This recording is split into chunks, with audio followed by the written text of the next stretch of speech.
Hey everyone, it's me, Bren, living and growing in Zone 5B, Ohio. Today's feature may just be what I love most about being on the Fiskars Project Orange Thumb editorial board.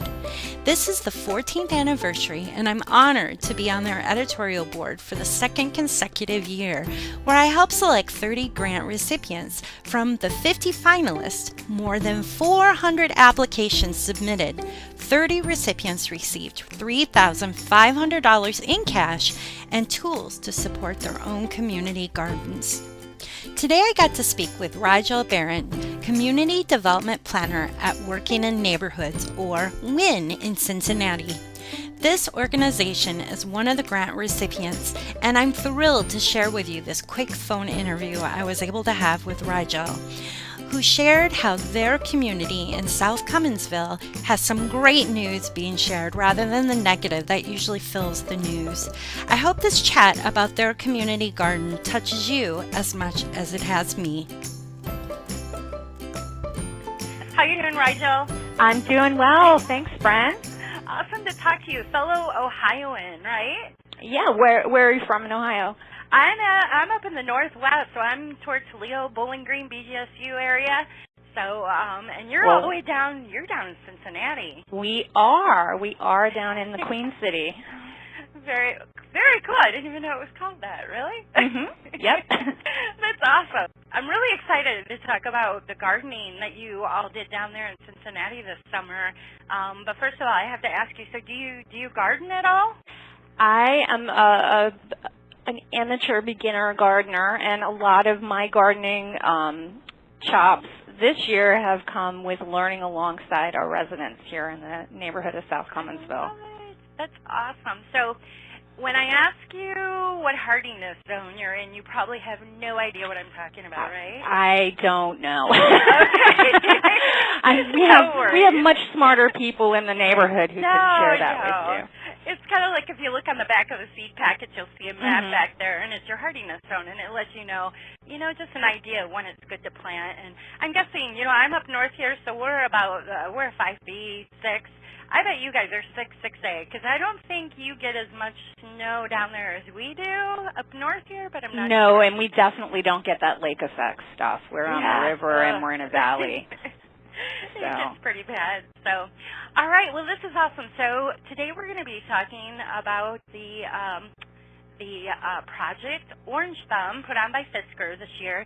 You were a grant recipient, and your grant went towards the WIN project, right? Mm-hmm. Correct? Yes. Okay. So maybe you can explain WIN. What exactly is that all about? So WIN is short for Working in Neighborhoods. We are a small nonprofit community development organization here in Cincinnati. We do a lot of stuff. Our focus is primarily on home ownership, financial education, and community building. And we've been around since 1978. All of the work that we do, from our housing development for first-time homeowners, our financial education, our work around community planning and community development, comes straight from residents and the folks that we work with. And that's been the way that we've done our work for a long time. So we're located here in South Cumminsville, which is a small Cincinnati neighborhood. It's about 1/4 square mile. We're right along the Mill Creek Valley, which is the historical industrial center of the city of Cincinnati for the last couple hundred years.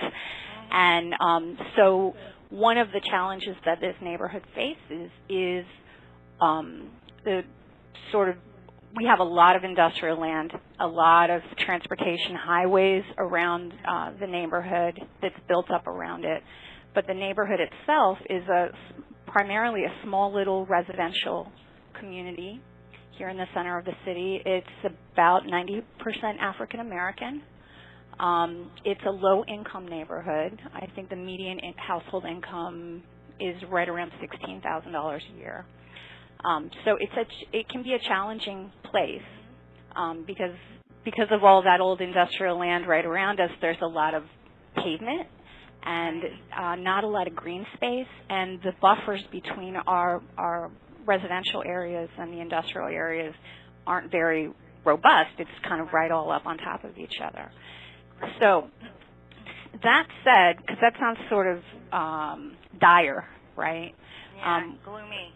It does. But here's the other thing that I can say about this community is that it has a very, very active group of residents who are very interested, involved, and invested in improving the community. They work every good thing that's in this neighborhood, from the outdoor recreation area, the school, the little parks that they put together, really robust community council. That is all stuff that our residents have really fought for. And so every time we get a win, it's not because it was something that, somebody came to their senses and said, oh, here, have some wonderful things. It's because our folks are very scrappy and very bootstrappy, and they want and deserve to live in a community that they can raise their families in, that they can grow old in. So the garden is part of this larger piece, of the work that we do with the residents. I think the other thing that's pretty remarkable is, despite the low income in the community, more than half of the occupied housing in this neighborhood is owner-occupied, which is nothing short of remarkable. I think the average for the city is less than 40%, and we're over 50. And so I think that really goes to show that level of investment and commitment in the community from the folks who live here. Very cool. I know you had sent me a album on a photo sharing site, and I love all the smiley faces. You can see everybody's having a good time in the garden. Yeah. So the Fiskars grant went to the community garden, which the community council manages with volunteers from the neighborhood. It's formerly it was residential area in the city. The houses had been torn down. And so it was just vacant land, which we have a fair amount of in the community. And so the council decided we need to do something productive with this space, make it an asset rather than another problem in the neighborhood that had to be dealt with. And so the garden was started a few years ago. The city leased the land to the community for, I think it's like $1 a year or something. Oh, wow. And, cool. We were able to get water on the site. And it's a fairly large, it's about a block long. So it's a fairly large space. Okay. And we had a lot of engagement early on. Last year we had noticed that some of that had fallen off and it wasn't really getting the resources that it needed. So talking to our folks at the community council and the neighbors, we thought, this is an asset that's here in the community. What can we do to provide some additional support and resources for this space? Because not only is this reusing some vacant land, not only is it a great place for community to come together and be neighbors, but we're also a food desert. We don't have a grocery store anywhere within walking distance. What we do have are some small little corner stores with limited options. The closest grocery is at least one bus transfer to get there. And a lot of our folks don't have their own vehicles. So not that the garden is going to supply all of those needs, but it's one part of a bigger goal to, expand access to food, fresh food, and as well as all the sort of community and social and fun parts of it. Right. No, it looks pretty cool. So who all is involved in the garden? I mean, do you have little ones, old people? What's going on there? Oh, we have a whole variety of folks. So we have a couple of younger guys that are attempting to use a segment of the garden space as a market garden area so that they can sell what they grow at local farmers markets. And so that's that's a tough business. Sure. So I can't say how profitable that they've been, but they've certainly been busy growing some really interesting things. They're good about sharing their expertise with the other gardeners who are working there. With the Fiskars grant, we were able to expand the number of individual plots and add some additional ones. So we have 18 individual plots that are about, I will say, like 6 by 10. They're fairly large. Nice. And then we have an area of the garden that one of our residents, who is a very avid gardener, I mean, you should see his home. It's insane how much food he has growing on his little lot. But he kind of took a section of the garden under his wing and has planted a large number of fruit trees and berry bushes that are shared community food. So we had a couple dozen peach trees that really produced this year, and we were able to share a lot of fruit. Our blackberries did really well. We had strawberries that were shared.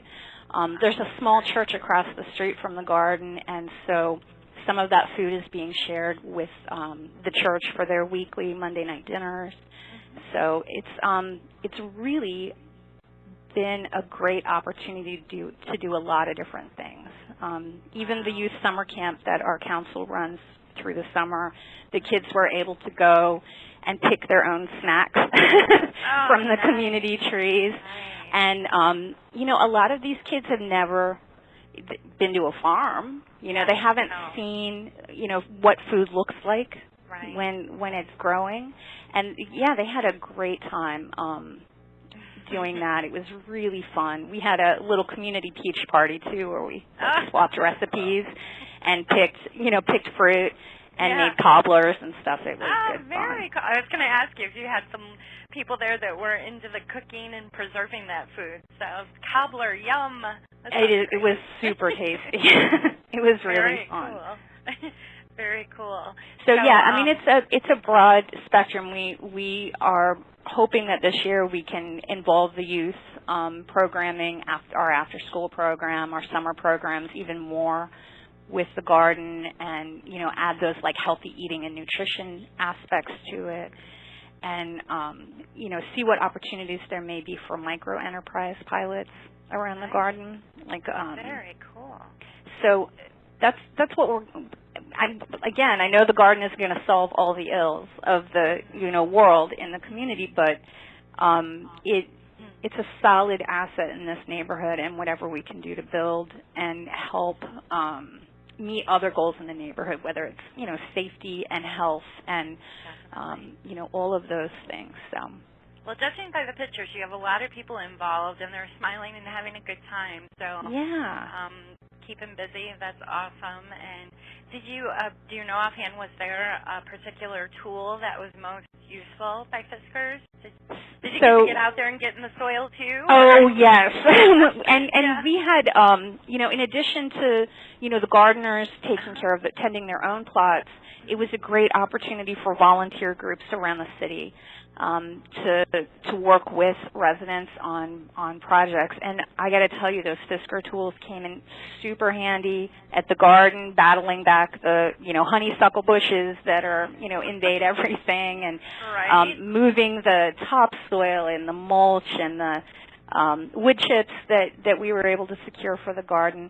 And one of the other great things is those tools also, when the community wanted to do a work day at one of the small parks in the neighborhood, those tools were available, the loppers and the shovels and or vacant lot cleanups. There were tools there that could accommodate the volunteers who came and helped out and the folks in the neighborhood. And so it really kind of had an extra ripple effect, because they're not just using them at the garden. They're using them for other community improvement projects, too. That's awesome. That's really cool. But I would say probably that posthole digger came in super handy. Yeah, right. The lopper. Yeah. There were several lots around the neighborhood where they put little decorative fences and did some little planters in front, just to kind of like claim the space. Once they were cleared out, because we do have issues with illegal dumping and things like that. So that helped us in, beating that back, too. How exciting. This is fun hearing all about this.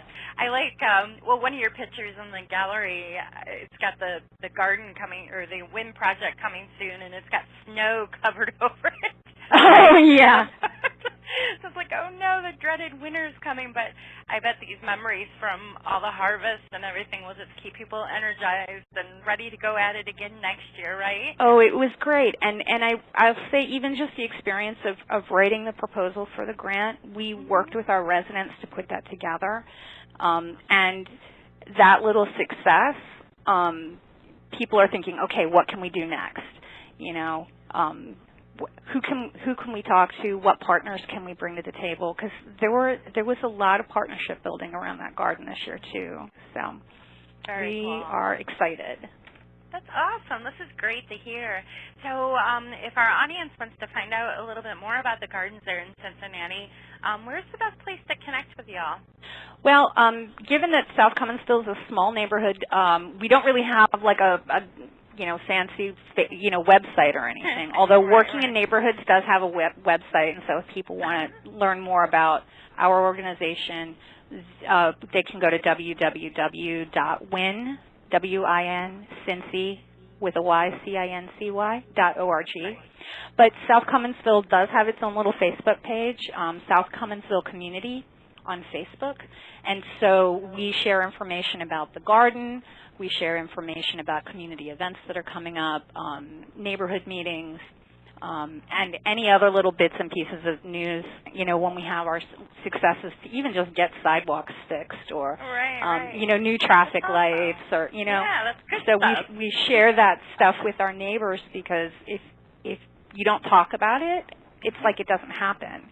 And it's encouraging to see your neighbors making these positive changes, whether it's working in the garden and introducing your kids to, learning how to grow their own food and eating healthy, or going to the community picnic, which we're having in a couple of weeks, and just celebrating, the end of summer with all your neighbors, sharing food and music and having a good time. So, yeah, this is a wonderful community, and I always say I have the best job here at WIN because I get to work with our neighbors every day, and I probably have one of the best jobs ever anyway. It sounds fun, and now you have all that fresh produce, so even better, right?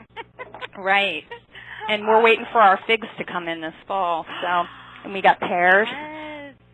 Cherries came in. Oh, yeah. Yeah. So, Very the cool. peaches were gangbusters this year, but we have several other trees that are coming into season. Were the fig trees new this year? They got put in the same neighbor who planted the peach trees. Mm-hmm. He started these figs from seed at home, wow. and then ended up transplanting them into the garden. I think last season they didn't really produce much, but man, they are crazy this year. So yeah, isn't that crazy? In Ohio, we have figs. Right, That's awesome. we have fresh figs, fresh figs at the garden, which I had never tasted before. Yeah? I ate one Aren't of these. They amazing? They Right off are the tree? amazing. Or shrub, whatever, however big it is. They grow big in California. They're huge. Yeah, well, we got them in Cincinnati. So just wonderful. at our garden, I don't know else who has them, but yeah. I'm growing one up here in the north, so it's in my dome though. But there are some hardy varieties that you can grow outdoors, and I'm assuming he's probably got. I'm sure it's one of those. And it made it through last. Yeah. It made it through last winter. Wow. And came back with gangbusters this year because we had great. good rain and good weather for most of the summer. Wow, that's awesome. Well, I'm going to look on your Facebook page there, and hopefully they share a picture of some of those figs. You know what? Follow us, and I'm sure that we will when they're ready to pick. All right. Well, thank you so much, Bren, and we really appreciate the opportunity to work with Fiskars. Those tools were amazing. In 3 weeks, we should have a new garden shed on site to keep all of those. One of our local contractors, our neighbors, is helping us out with that too. So, it's going to be very cool. We're going to have even better year next year, I hope. Awesome. Well, it's been fun connecting with you and hearing all about the gardens going on down there, neighbor. Well, thank you guys so much for the opportunity, and yeah, we very much appreciate it. Big thank you to Fiskar for helping community gardens grow, like the Wynn Community Garden featured in today's share. I'd like to thank you all for listening today. To view links to the South Cummins Community Wynn Community Gardens and images from the garden mentioned in this share, please check out my website at Bren Haas, that's HAAS.com. Add Fiskar Project Orange Thumb to the search bar at the top of the page. Until next time, I'd like to invite you to join me in the garden. There are some amazing folks I'd love to connect you with in the Garden Chat community. Find out how at the top of my website page. Just click on the Let's Connect. Happy gardening, everyone!